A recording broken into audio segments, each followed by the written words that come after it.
Hello friends, today I want to talk about photography for beginners. Listen, if you've come to find the history of photography of any sort, this is not the video for you. This is for somebody who recently got into photography and is wanting to understand what ISO, shutter speed, and aperture is. So let's get started. In 3 steps, we're going to learn the basics of what shutter speed, ISO, and aperture is. First off, we have shutter speed. Now what is shutter speed? Shutter speed is how fast the camera can actually take an image. So if you were to peel back the lens, you would see the shutter.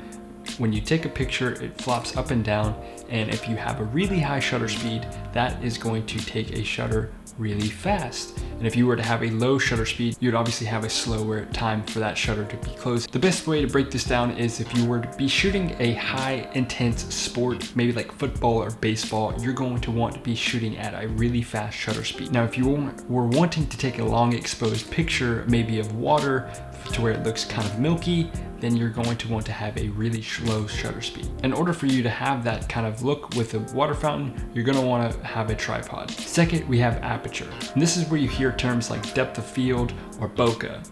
Now this is not the same as shutter speed. Shutter speed is how fast an image can take. Aperture is how wide the lens opens.